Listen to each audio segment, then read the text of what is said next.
Si vous ne voulez pas payer cher vraiment, c'est un très bon choix de carabine de débutant. Pas payé pour dire ça.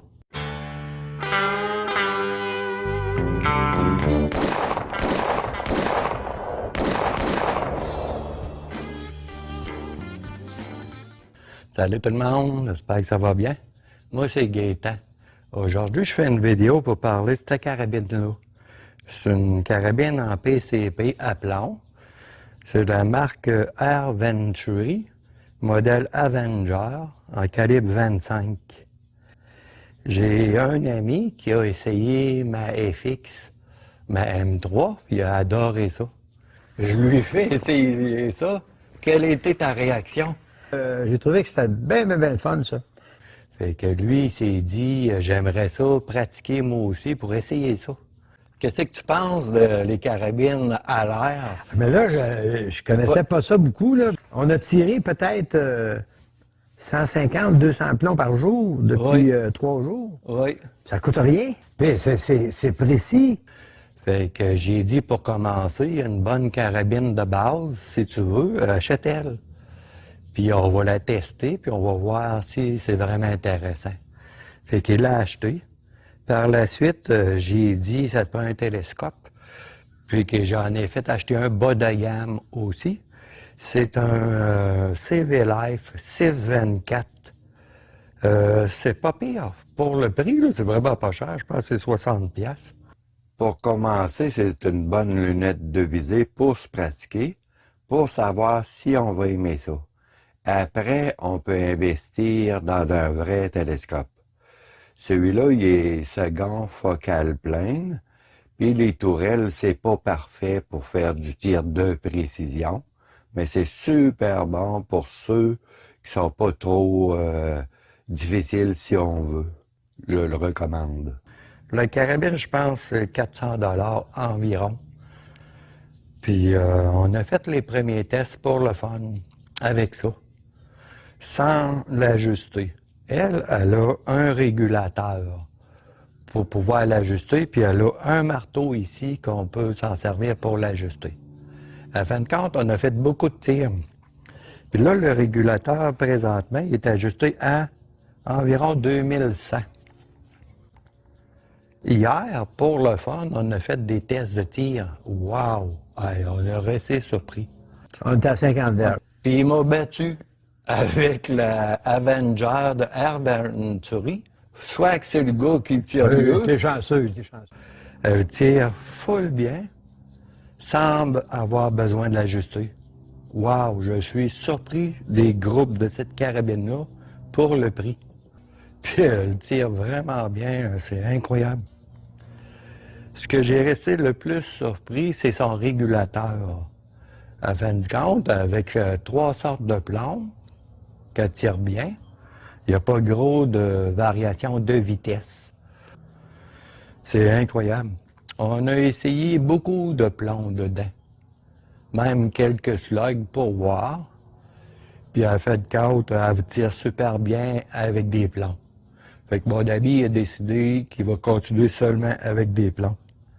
Ce que j'ai aimé de la carabine, c'est qu'elle est légère. La crosse est en plastique, mais c'est quand même solide et rigide. La détente est ajustable. Mon ami l'a ajusté un peu pour enlever le poids de départ, puis là, c'est quand même assez bon. Là, avec le réservoir intégré, lui, il est en métal ici, c'est un petit réservoir. Avec son ajustement régulateur à 2200, le marteau, on l'a vérifié, il est environ à moins 3/4 de tour par rapport au fond. Si on veut au fond, il est dévissé à moins 3/4. On a une autonomie environ de 26 plombs avec. C'est suffisant, puis c'est merveilleux. La carabine, quand on l'achète, elle vient avec 2 petits chargeurs. Je pense que c'est des 7 coups. Mais mon ami, il a acheté un qui a plus de coups. Je pense qu'il y en a 13 environ. Fait que, il rentre bien en dessous ici, ça va super bien. C'est le même principe de fonctionnement si on veut. Pour l'armer, on fait ça comme ça et on ferme pour tirer. C'est le même principe, on peut la désarmer en appuyant sur la gâchette. Je trouve ça intéressant. J'ai fait acheter un petit bipied de CV Life là, pour commencer. C'est une bonne carabine, je suis un peu surpris. Si vous ne voulez pas payer cher vraiment, c'est un très bon choix de carabine de débutant.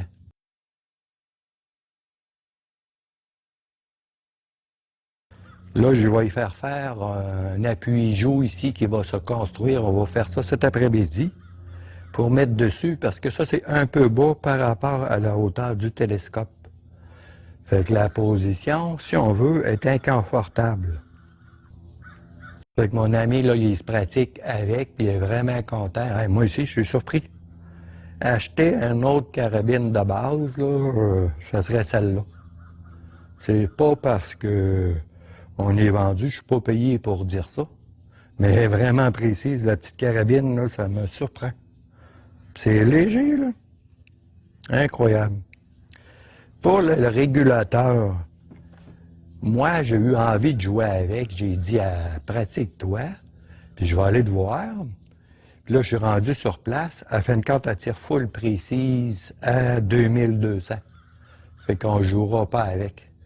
Mais je veux juste vous expliquer quelque chose. Si vous achetez cette carabine-là, on peut monter la pression du régulateur quand la carabine est remplie d'air. On peut le faire. Mais il ne faut pas faire le contraire. On ne peut pas descendre la pression dans le régulateur quand la carabine est chargée.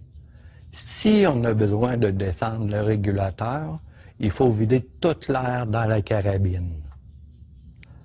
C'est une chose que je vous dis en passant pour ne pas briser la carabine. En passant, mon ami a eu avec un petit sac rempli de petits joints.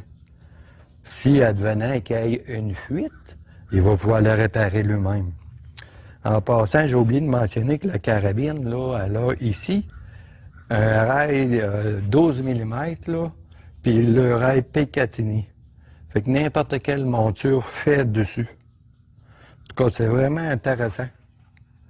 Je voulais juste vous parler, faire une petite vidéo rapide sur cette carabine-là. Là. Vraiment bon, je suis surpris. Pour le prix, là, wow! Bon, tiens les amis!